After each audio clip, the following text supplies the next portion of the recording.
Good Morning Show with Troy Torres is brought to you by 76 Circle K Guam.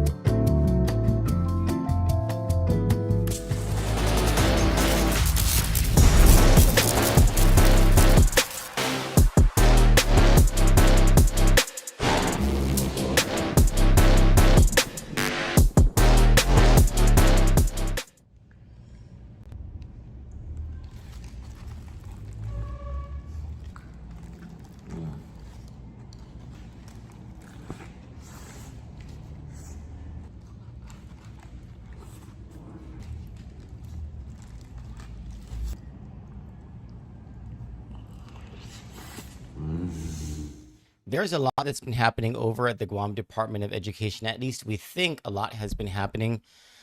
We don't have all the answers. We don't have much of this verified, at least by officials of the Guam Department of Education, though so much source information is coming out. Even Senator Chris Barnett has been able to talk to us on the record about the source information coming out of the Guam Department of Education about pretty big moves that concern the entire community, but unfortunately are being held back by the new superintendent of education and her team. And I've been describing how with my personal knowledge of Judy Wonpat from the time that she was a senator and she was the speaker of the Guam legislature, I was hoping that when she was selected as the superintendent, that version of Judy Wonpat was done and had matured into something that was a public servant who was transparent, who was not petty,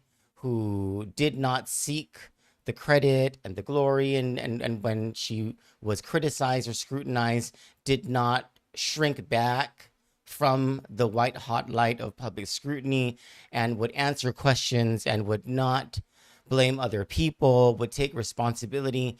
And more as information comes available from inside the Guam Department of Education, I'm learning that, unfortunately, perhaps that is not the case.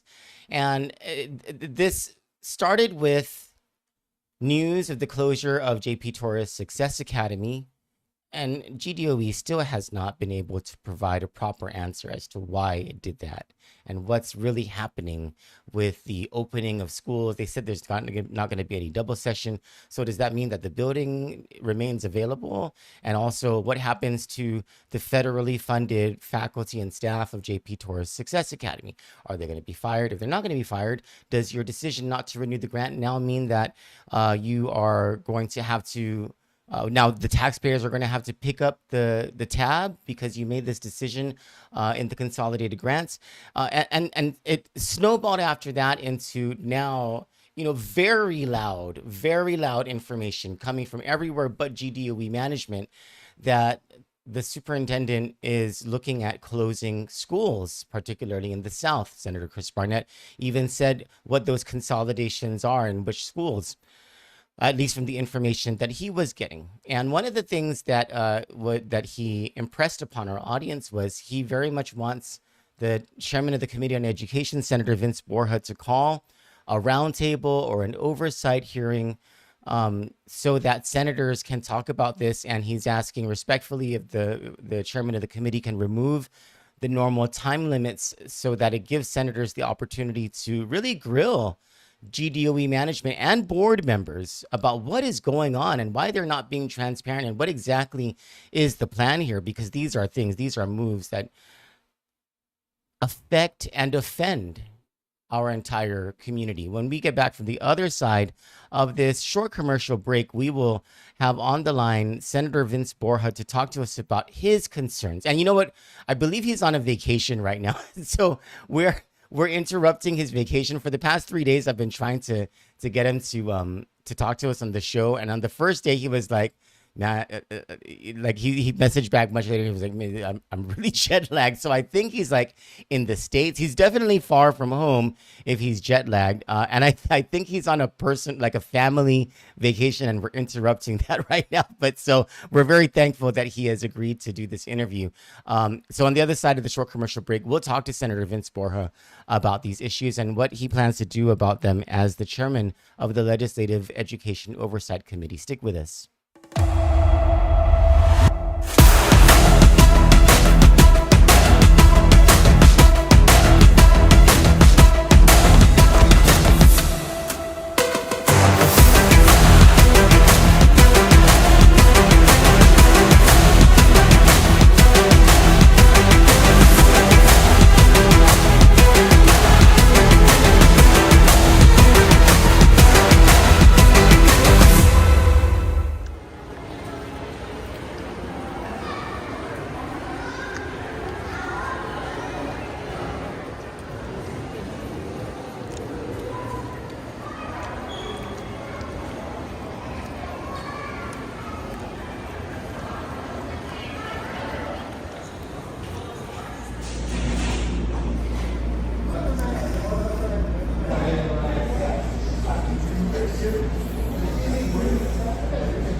Welcome back to the show. It is now 8:13 a.m. on Friday, May 29, 2026. Gosh, almost half the year is gone, and very, very soon, in a month and some days, the very first filings in the Tenorio corruption case, the very first pretrial motion filings in the Tenorio corruption case become due, and then you're really going to see the news cycle explode in this island. And probably like never before you've seen a summer news cycle. And things will just move very quickly. Anyway, that's not our subject today. Our subject today is what's going on inside the Guam Department of Education, and what types of concerns our legislative leaders have, and what solutions might there be for the public to access information and the decision-making process within the Guam Department of Education. Joining us this morning is Senator Vince Borja. Senator, good morning. Good morning, Troy. Good morning, Guam. Good morning, Kandit. Thank you so much for interrupting your vacation for us. Please tell your family we said thank you. No worries. Appreciate it. Yeah. So tell us, Senator, first, what are your concerns with everything that you're hearing? Actually, first, tell us what you're hearing is coming out of GDOE from both official sources and from principals, students, teachers, etc. Let me preface the start of this conversation so that hopefully, I'm sure Judy or her people are listening, because really my approach since day one is always to be professional, right? And some saying like I need to be harder, but what I at least tried to do with GDOE with Swanson was build a relationship where like, hey, like I'm here to help you, like Republican, Democrat, I'm just here to do a job. I chose education because of my investment in it with my wife and her family and our kids. And so I'm just here to help, right? Like I'm not here to politicize it. For me, this is a job. Like if I don't get reelected because people think I'm doing a horrible job, that's okay. But what I will say is that to start off with Dr. Swanson, we had a very close working relationship, from like ARP funding issues to issues with FBLG, to SPED, you name it. He would call, be like, hey, we have a problem. Can we meet so that we could figure out how we can solve these problems and see how you could help me, or what are some things that the legislature can do to support us. I will say, like with Dr. Wamtat, maybe this is just her approach. It's the opposite. But to really, to sum up with the way things are now, I only know what I know based on what other people tell me, or what she at least has reported through oversight or through a public hearing, whether she came to testify on a bill. What I wasn't trying to do, like on the onset, was try to start digging into everything like she knew exactly what was going on. I at least gave her, I started trying 3-4 months to get an assessment of everything that's happened, that with the Department of Education, and then come back to us with some kind of plan. And I know she asked for more time at the last oversight hearing, and so we're giving her until we have an oversight hearing coming up at the end of June, and that's going to be really like the time where we say, okay, like at this point, you need to have a plan. what is that plan? Some of the things and the concerns, of course, is I know, there have been a lot of, like, even from administrators, which who will never speak up, even some who have left the department over the last 6 months, in really not really understanding what her vision is or what is the objective, right? I mean, in organizations, you have a leader who kind of sets the mission and the vision, and then employees figure out where in their department or their role that they need to what they need to carry out to meet that. A lot of them feel like there hasn't been any. There has been a lot of shuffling around and changes in the department without explanation. Again, I'm hoping to I really tried to respect Dr. Wampat's request at the beginning to give us some time. But really, there has been a lot of, whistleblowers, I guess we'll call them, or complaints. And we've gotten a lot of emails and calls in regards to we need help. Like people are leaving. I know that they have reported that there have been some like disciplinary action has been taken against some employees, whether they're fair or unjust. We're going to leave that up to the Civil Service Commission. But I know that those are one of the concerns. Employee morale is low at its lowest, at least what most are telling me.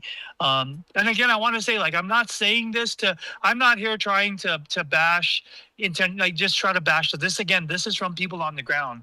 And I'm hoping again to have I do have a meeting scheduled with Dr. Wampat next week. It's going to be virtual. To go over some of the things that all these things, I mean, to include JP Tours. This is another thing that and the last time I talked to her about JP Tours, I know I'm all over the place right now, but JP Tours, I asked her, she had said, JP Tours was a program created by, I think, Superintendent Fernandez at the time. So it's a program that does not require the board's approval. I did ask her to talk to her legal and find out, because the big question surrounding all of that, and I asked her, was if it was just a program, the accreditation is issued to a school, right? You don't necessarily, when they issue a diploma, it's issued to JP Torres Success Academy. It's not issued to like John F. Kennedy High School or George Washington High School. So there was some clarification that I asked her to get with her legal team. So I'll be following up with her on that. I know when we chatted a couple weeks ago, we were talking about where the financial responsibility for students who were going to still be in the program, because she claimed, or at least she said that the program was going to go back to the schools. But what I did ask her when I talked to her last week was, hey, you're saying that there's 70 some students that are graduating, but there's only one left. That's just weird. I'm like, how do you go from like 7 graduating all of a sudden to just 1 student left in this entire program? I'm told that they were rushed to graduate. That's yeah. See, so those are obviously definitely the things that we're going to ask at the oversight hearing. And I was just on ratio, and it's sad because I mean, Troy, you've been in government, you've dealt with this a long time, and even in oversight, I know Chris Barnett is like, bring them in and we'll ask them these questions. But I mean, I'm not saying that she's going to come in and lie, but through the many oversight hearings, that not just GDOE, we're going to hope that they tell the truth. But again, that's a question to ask. And again, that might be true, considering, again, you had 70, you're saying 70 are graduating this summer or this year, and only 1 student is left. That's odd, right? Like, how do you go from, you had 70 seniors and 1 junior? Yeah. In a program. It doesn't make sense. So that was one thing I did ask her. There are some other things that, some other girls, my wife's a school counselor. She was actually part of JP Torres back when it was in Santa Rita as the PACE before it transitioned over to. Yeah, Senator Barnett was talking about, when we had our interview, he said he would like to see the PACE model return as well. And it does speak to concerns that many teachers have talked about regarding classroom management and behavioral issues and the need for the PACE program to come back. So a PACE program and a JP Torres Success Academy model, both existing as maybe as separate entities. So the one thing, my wife was sharing that because she was there before when it transitioned, is that the reason they got rid of the PACE was there was a lot of community pushback on the hard labor that students were doing for the old version of PACE. Remember, because it was like not hard labor, but they were doing the push-ups and the exercises to get the energy. And so that's why they converted over to credit recovery. At least that's what my wife had said, because she was the school counselor there before it transitioned over to the credit recovery.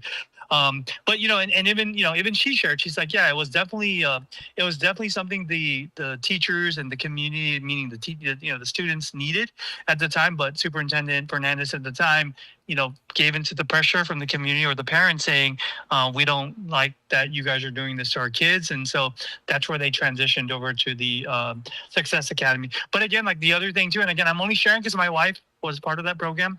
Like her big concern is there is something special about JP Torres and how they're very accommodating to students. And really a lot of these students need that. They need the hand holding. I mean, man, there's a lot of people in government, there are a lot of adults that need hand holding that are already graduates and that are in the workforce. And so these students definitely need that extra push. And if it was one thing that JP Torres did with the faculty and the teachers and the administrator at currently, or the current, what they've done over the last 10, 12 years was really go above and beyond to help these students. And that's the question we're going to ask is, okay, you're sending them back to the school, but most don't think that the high schools have the resources to because in the high schools you're not just dealing with, that's a very small demographic, a small group of students that you're trying to help. And are you going to allocate all of that like in a school versus, or in every school, like the 6 schools versus like a consolidated thing, the consolidated school that they had where it was very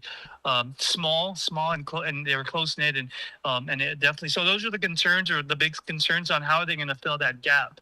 I'm getting information, Senator. I'm getting information just now that GDOE stopped. So JP Torres students apply to go to that school, and what I'm told is that GDOE officials designed this closure ahead of time to stop accepting applications, and that's why there was only one moving forward. So that seems to be the complete story on why there's only one. So then that's news, right? Because again, when I talked to Dr. Wombat a couple of weeks ago, she said, well, there was only one left. So, it was an opportune time to close down the program and send it back to the high schools. But again, I'm not, this is where like the lines between the board, the legislature, oversight, bringing them in, and whatever she says, right, we're going to have to believe it. And, the plan, and what we can only do at the legislature is press on, like, what is the plan moving forward? If, again, we don't want to tell, if it's one thing we try not to do is tell the department what to do. But at the same time, as if you're going to shift, what is the new plan look like? And are you looking to, and even when she first came in, she told me that everything that she's going to do is going to be based on data, right? They're going to make decisions using data. So Senator, the national data shows that intense interventions like JP Torres Success Academy work. It's actually the preferred pathway. That's what absolutely. And so based on where she's shifting, we're gonna, the question we're gonna ask is what data are you using to propose this new model? And even to the current data, again, like you see, if really you just stopped accepting or denying acceptance into the program to justify the one, then that's unacceptable, not to the legislature but to the community, right? I mean, because really that was the whole purpose for JP Torres. And I understand, I get what she's saying, and with the whole Simon Sanchez stuff, or she's saying at least one of the other motivation behind closing down that part of the school or that building was so that Simon Sanchez can use it as part of the double session. And now they're saying there's not going to be double session.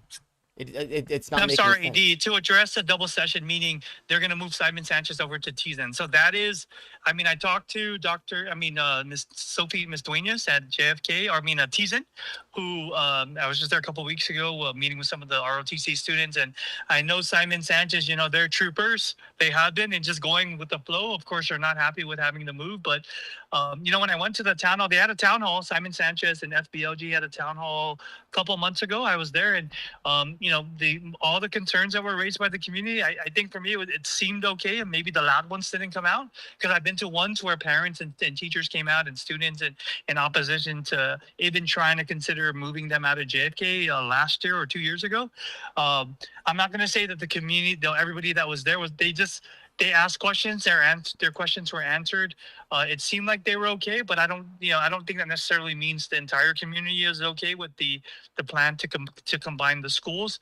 again, Troy, this is where I really need, like, even with the public hearings that come out, even some of the town halls, a lot, and I get it, they're scared, like, senators, but again, the ask to my colleagues, even as we continue to entertain this bill to get rid of the elected school board, is you don't. I mean, yeah, people are not going to come out to the public hearing, and you want things on the record, but you guys get the same emails, you guys still get the same phone calls, and we have to be the ones who have to speak for these guys that and stand up for these guys that will not come out and speak out for themselves. I know many people have come to me about fear of retaliation. Some have called the culture at GDOE toxic. I've even been told, Senator, we can't answer questions. We've been told that I can't answer questions because supposedly I'm being blamed for leaking information to you, when really, like, I don't go around trying to find information to use against anybody.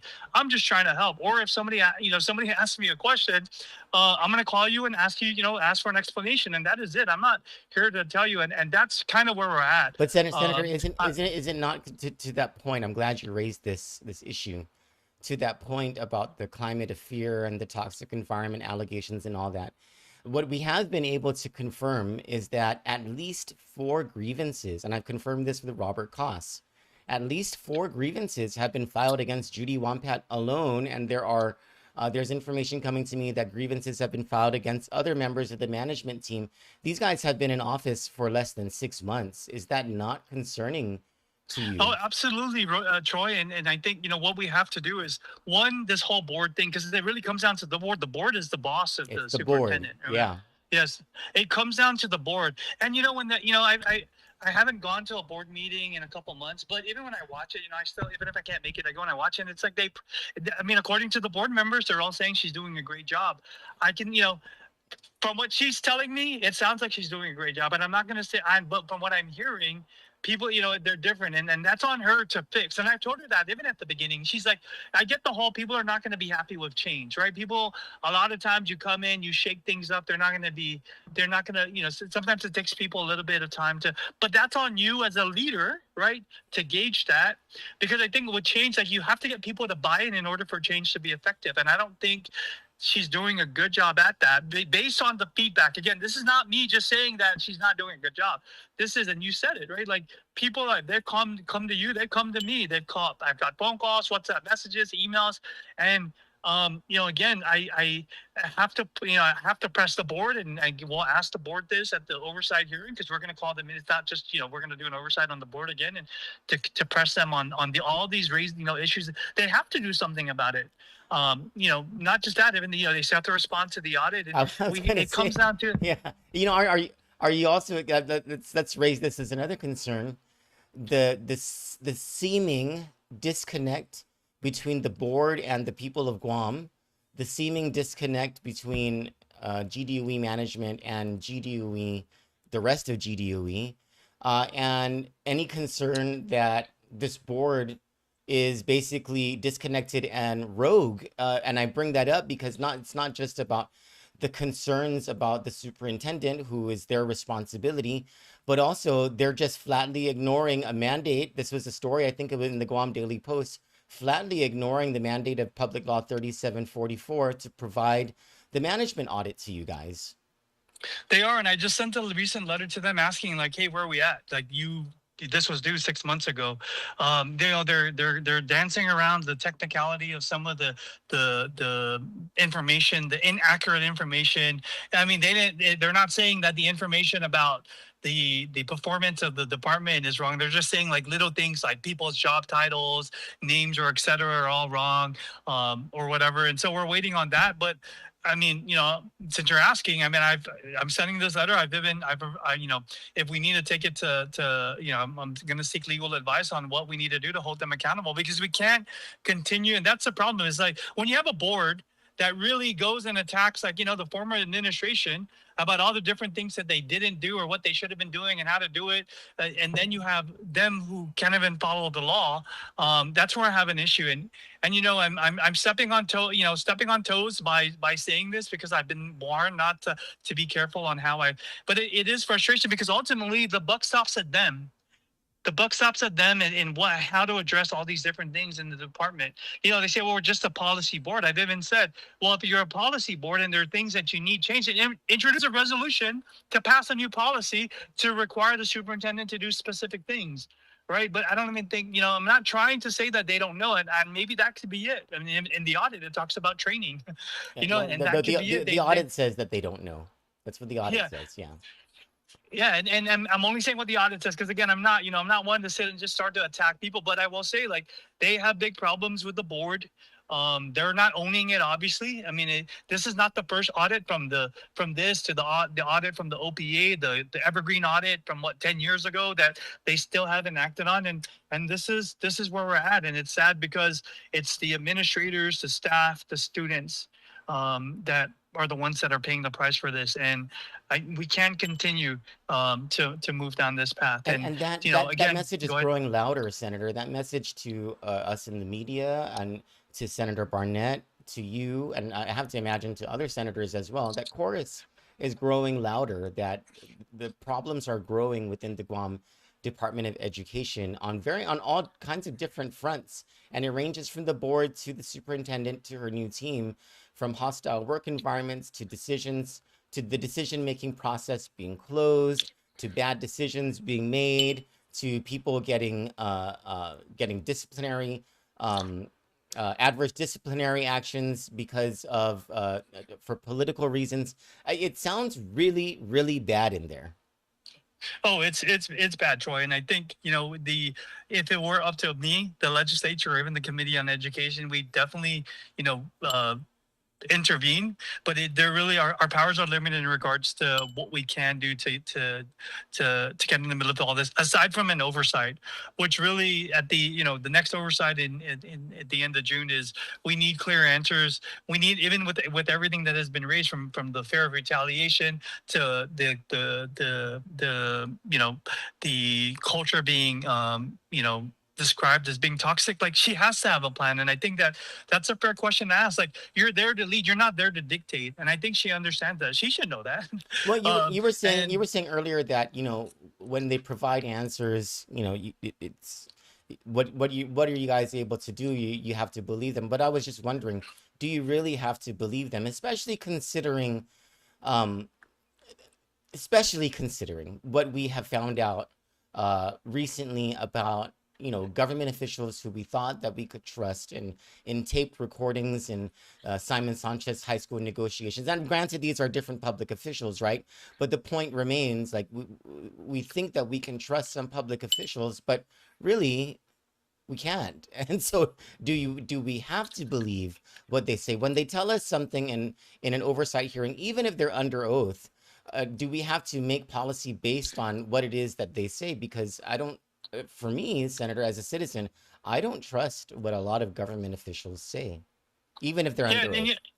That's definitely something to look into. I thought about in regards to, like, how do we not saying get rid of the superintendent, how do we remove somebody in government position, whether they're appointed by a board through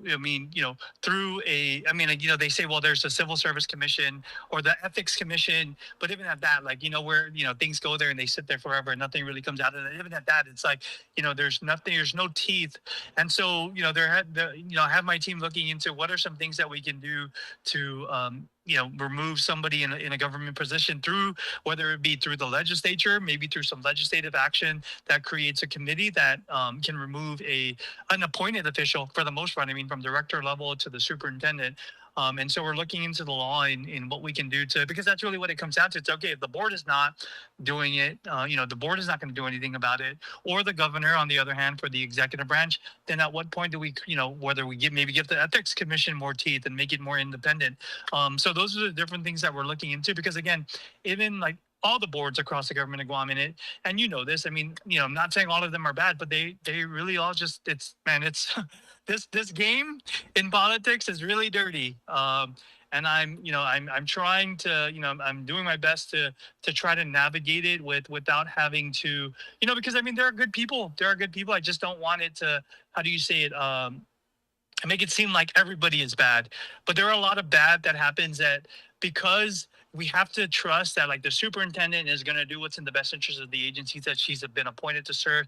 Directors are going to do what's in the best interest for the agencies that they've been appointed to We serve. hope. That they will that their leaders, the governors or the boards, hold them accountable. Which really, again, it just comes down to, and Guam, it's it's bad. But then again, it gets into like, does the legislature get into micromanaging all these different things, right? And that's the question that we're trying to figure out, is at what point do we start trying to get meddle with us trying to micromanage all these different departments and different I agencies. think there's a growing demand, specifically with GDOE, Senator, for you and your colleagues to get more involved. I think that is an obvious growing demand from the public. I agree, and we'll propose some measures, and again, we need people to speak up. We need them to press senators. I mean, again, to be honest, I meet with a lot of former principals. I have a kitchen cabinet of former administrators and teachers who I really come to for advice on like, hey, what are some things that we can do at the department? And even Troy, even talking to them a couple of weeks ago, I was like, hey, we have some of these administrators that are going to retire, or you're telling me about these administrators that just retired. If they can come and speak up, right? Like it helps when people speak up. And even for them, they're like, these guys have already said like they're retiring, they want to walk away. They want to get far away from GDOE. They don't want They don't want the trouble. And yeah. And so go ahead. No, go ahead. No, and it's and I don't want to speak for some of my colleagues. I mean, Senator Barnett obviously gets a lot of the calls. He was the former education chair. Some of the other senators have family members. I mean, Speaker Blas, his wife is a 30 plus year educator in the Department of Education, and so he knows all these things. And again, I'll continue to meet with these people. I've met with the Attorney General in regards to like, hey, what are some of the things that we could do within the law to put more teeth to hold some of these appointed leaders accountable within the GDOE, particularly obviously because I have oversight over that, and even just some of the other departments, because I mean there are other issues like I can get into DPW and the busing situation for the schools. That's another mess that I haven't even started on. That's another mess. Yeah, the conditions of the buses alone, Senator, and what the maintenance managers are signing off on, or having their bus drivers or their maintenance people sign off on. It's it's bad. I mean, like even 2 weeks ago, I was driving by Guam Memorial Road in Guam Memorial Park there, and there was a bus dropping off students from Onsalon, almost 7 p.m. Troy, can you imagine if the parents trusted them to walk them? They would have got home 2 hours ago. But they were getting dropped home, and I called the principal at Onsalon, and I was like, I just want to make sure that these are students that were waiting for a bus. And she said, yeah, Senator, it's been like this for the last couple of weeks where, students are getting, the buses are not coming till 6:30 to pick up these students and drop them home. And, no disrespect to Director Ariola. I messaged him and he's left me on red. I'm like, and my question to him was like, hey, we have a problem. What do you need from us to help you? You're not the only person he does that to, unless you're Cortec, I guess. Senator, regarding the oversight hearing, and then I want to go back to data, and then that's all I have, unless you have any other subjects you wanted to bring up. But going back to the oversight hearing, are you willing to consider Senator Barnett's request to either increase or altogether remove the time cap at a GDOE oversight hearing? We keep the 5 minutes, but I've let him go over. I mean, for me, if it's relevant and it's gonna add to their substance and it adds to the conversation, I'm okay with it. I don't ever stop them. Okay. But when it just becomes a political theory, I'll tell you, like then it'll be enforced. But I that's why I appreciate that, because I mean it could be sometimes it could just go on. And for me, a lot of times, I don't know if you notice in session sometimes when they just like start standing up and then they want to use the 10 minutes, and I'm like, okay, we're not going anywhere. I just go outside and start picking up trash. That's what I don't want to start doing that at the public hearing. But again, I just have to. Can I interject though? And I'm sure Senator Barnett can defend himself, right? But I just 3 years ago, right? I was wrong about him. He what I thought was political theater at the time 3 years ago in a town hall led by, I think, Senator Joe San Augustine over at JFK's gym with the Simon Sanchez community. I don't know if you remember this very viral clip where he spoke about the governor, with the governor and lieutenant governor were right there, and they act involved at him like nobody's business, right? And I thought it was political theater at the time, and I even thought that it was disrespectful of the governor, right? No matter who the governor is, right? It's just But looking back at that 3 years later, I'm thinking, I was wrong because he was right about the entire thing. And he was right to take that tone because look at where we are 3 years later. And I just kind of wanted to throw that in there in terms of this whole idea about political theatrics. Maybe it sounds like it at the time, but really the passion could be coming from a place of, they were right to begin with. Really, absolutely. I mean, again, if the conversation is substance to the and again, like I'm not one to cut people off, if if they're valid and or not they're not valid, but if they're going to add to the conversation and they're good in the best interest of the public, I don't I'm not all about the 5 minutes. I mean, Okay. Therese, him, I mean, I never cut them off. I mean, finish it off and then if even towards the end, I always ask anybody have any additional questions and Okay. if they do, like I'll give them the opportunity. So that's I don't care. I'm not that I don't care. The 5 minute will still be there, but again, one it'll allow everybody to get through. And then if there are any additional questions, I mean, he's done it where he's been able to have some follow up questions, and I've allowed it. And so I'm not I'm not a stickler about that kind of stuff. If it's important, you can ask. I'm not Thank going to you. shut you up because there's a time limit. Thanks, Senator. Regarding data, and this is my last thing, I just actually, it's not a question. I just wanted to let you know about this, and then we can talk about whatever you want to talk about. Um, a few weeks ago, actually, maybe like a few months ago, maybe like 3 months ago, actually, anyway, so I sent a message to Damon Borja, the PIO, and he started to have I've never had direct communication with Judy Wampat, since she's been the superintendent. I asked whether I could have an interview with her, a sit down interview with her, and it was about data. There was a story in the New York Times about research coming out of Kentucky, Alabama, and I think Mississippi. At the time, or for years and years, they were at the bottom of uh, uh, the school, the bottom of the nation in test results and in learning results. And there was a post-COVID era assessment that was done that showed that these communities rose to the top and they rose above the top of the previously top communities in like Connecticut or something, or Baltimore, I can't remember, like these northeastern states that previously held these top positions. And the research had to do with certain, pretty simple fixes, pretty basic fixes that these school systems made in these districts, and how that sent them to the top within 2-3 years of making these fixes. And they were all pretty uniform. This is what the research and the data was showing. And I wanted to have a conversation with Judy Wampat whether these were things that were being employed here at GDOE, whether she'd even seen this research. And, at first, Damon Borja came back and said, hey, the superintendent wants to do this interview. When would it be? And then I asked him whether we could invite the rest of the media, so we could all cover this at the same time. And it would be, I just wanted to share in the wealth of it, right? And they liked it and everything. And then without any reason whatsoever, the interview was canceled. I never heard anything back. Whenever I have tried to get information out of GDOE, it's been like pulling teeth. The situation with transparency, that is an opaque place, Senator, at least from our vantage point. And I wanted to let you know that. I will share, Troy, I think I've told you this even through message. If it's one thing that I have the same issue, even as the oversight chair, to get information. And I think for me, I tried to assume that it's in the best interest of whatever is going on there and what she's trying to do as a new superintendent.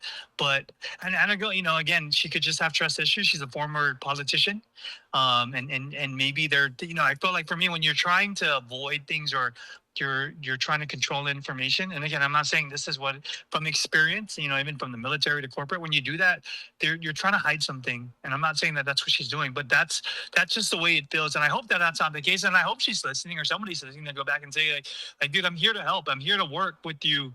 And I have a question. It's not an answer. I'm not asking you something that's private. It's something that is important to the work that we do as a legislature. And it's something that's usually something important to the community. And and all we want is an answer. It may not be the best answer, right? And that's the thing. Like, even me sometimes, like, I don't have an answer or solution to the problem.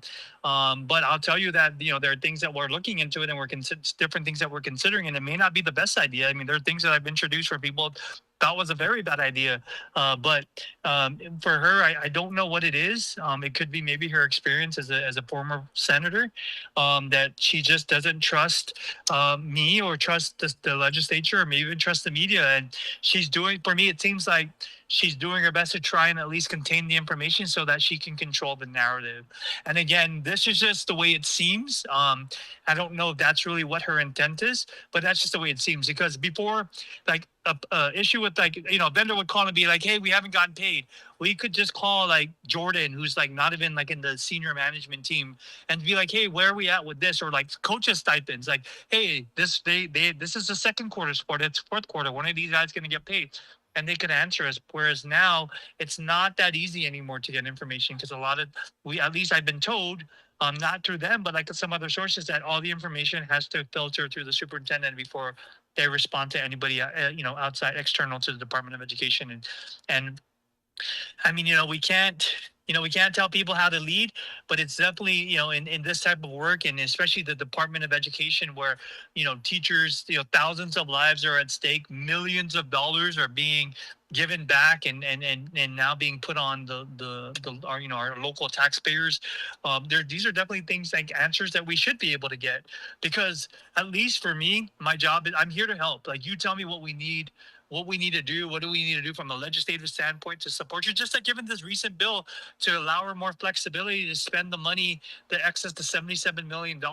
In the budget bill, we prioritize sports facilities because most of these facilities are falling apart. And I get it. Classrooms were important. ACs were important. SPED was important. But it's 20, 30 years later, and a lot of these facilities are falling apart.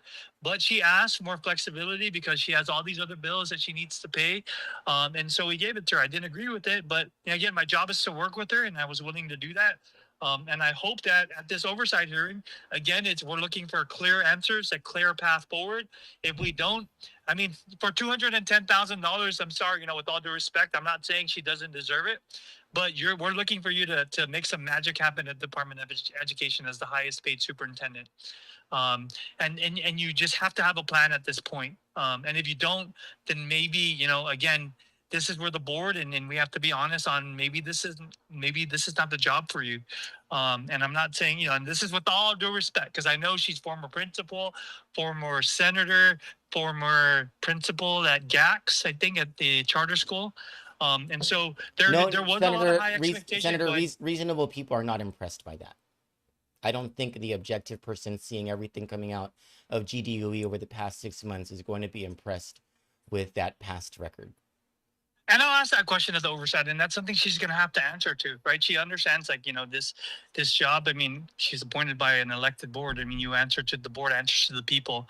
So I think that's a fair question to ask, Troy. And we'll ask that. I mean, it's, and I will ask it in the most respectful way, and how, and then we'll go from there in regards to what the board, what their response is in regards to how she has responded to the pressure. And I mean, really, the concerns, and these are all valid, and these are from, like, highly respected, I mean, the ones that I've got, I mean, reputable people in the Department of Education that have been there for 20, 30 years. And I told her that at the beginning, that these people have, Troy, and you probably know this, Department of Education, despite the lack of resources and the lack of funding and everything that they've never got to do their jobs, these people are loyal, not to the department, but to the students, and that's all they do it for. Well, look at the revolutionary change that happened in during the Fernandez administration, and how things really just drastically improved through that time, including morale for the most part. Not everybody was happy, right? But I mean, just the massive change that happened and could be accomplished. And it felt like it was a community thing. Or no, it doesn't just feel like it was a community thing. Yeah, the biggest thing that everybody that I've talked to, despite their frustrations or their gripes or their issues with the department, the one big thing that they really need from the superintendent and is they don't even know what the vision is. What are we doing?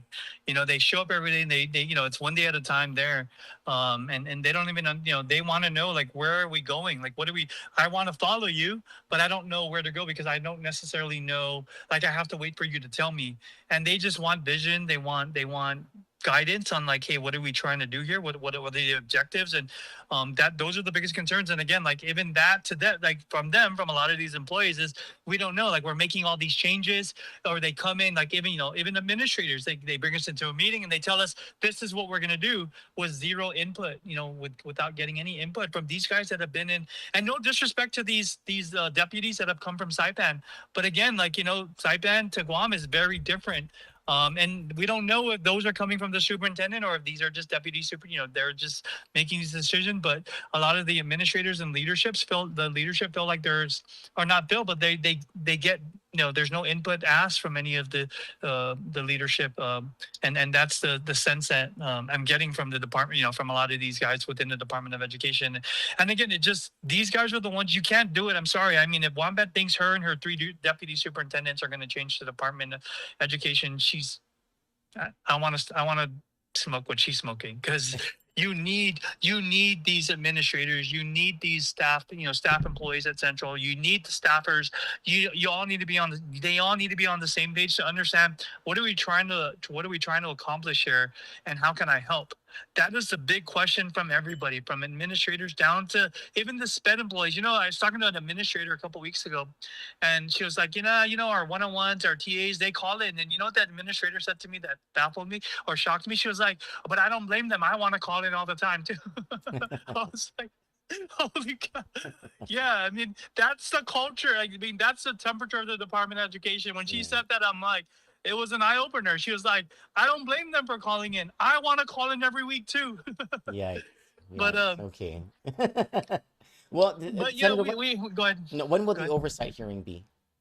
It's scheduled, I think, for June 24th. We're trying to do the oversight while also having the public hearing. So we'll have the oversight, and then we're trying to do it on the same day. We have a hearing in the morning, do the oversight hearing, and then the public hearing for the changing the board structure in the afternoon. So it'll be all about the Board of Education on June 24th. June 24th. Okay, and so we'll be getting that notice to publish the first notice and the second notice and all that stuff, right?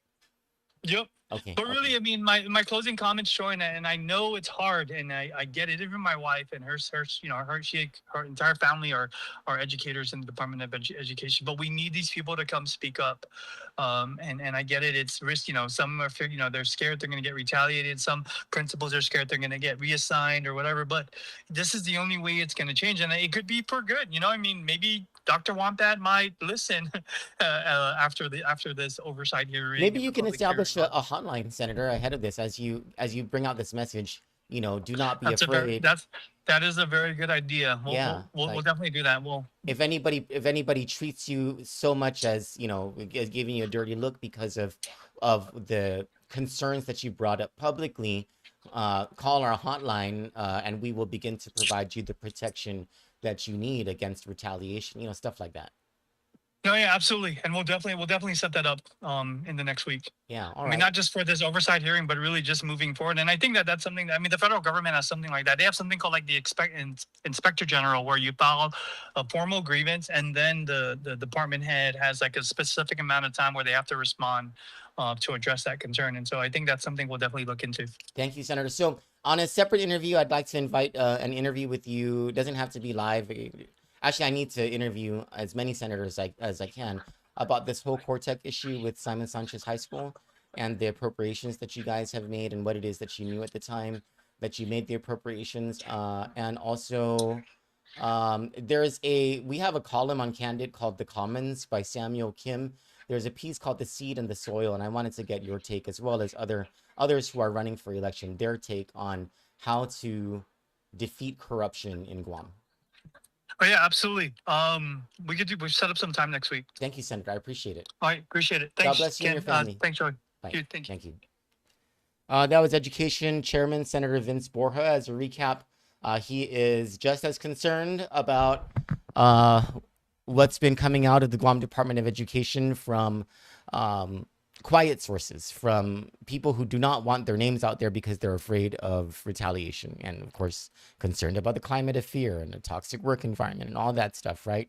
Concerned about JP Torres Success Academy, concerned about whether board members and the GDOE administration are disconnected from the realities, also rogue from the public and from the legislature, and whether they can even be honest in providing answers at an oversight hearing that he has scheduled for June 24. And also he's agreed that Senator Chris Barnett, whatever senators who want to grill members of the board and GDOE management about these concerns, they're not going to have to abide by that whole 5-minute cap thing. He's going to let them continue on. And so it's good to hear that he shares these frustrations, these concerns, and that he's giving that he's going to have this oversight hearing where the public hopefully is going to be able to get some answers, hopefully freely from the board and the GDOE administration, but if not, then from the grilling that comes from the senators. And I hope that it's not just Vince Borja and Chris Barnett who are engaged in these issues, but all of the senators, so that they can all come with their homework done to this hearing, so that we can get more answers out of GDOE and the Guam Education Board, which, I mean, it's not looking good. Based on just the growing chorus, I don't even think we're at a crescendo yet, and things already seem to be very bad over at the Guam Department of Education, and they're just less than 6 months into this new administration. For Kandit News, I'm Troy Torres. I want to thank you for joining me for the Friday News Analysis. You know, Mike Cynic, I'm going to call that guy up. That guy has not done the reality check for the evening show for Kandit in like 2 or 3 weeks or something like that, and I need a darn break. So hopefully we can get him to do a show that we can play tonight. For Kandit News, I'm Troy Torres. You all have a wonderful day. God bless you.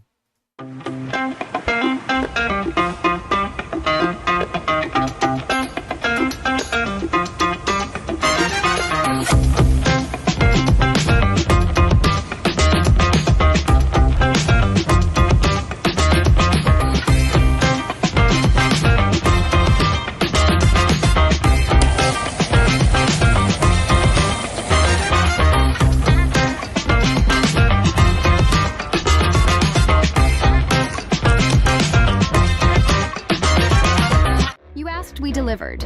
Guam AutoSpot is extending our overstock sell-off with the hottest deals on island, like our 2025 GMC Canyon with $4,000 off, or slide into a brand new Mitsubishi Eclipse Cross, starting at just $24,995. September is your chance to drive big and save even bigger. Visit us today or get pre-approved online at guamautospot.com or call 478-AUTO. Guam AutoSpot, where the savings never stop.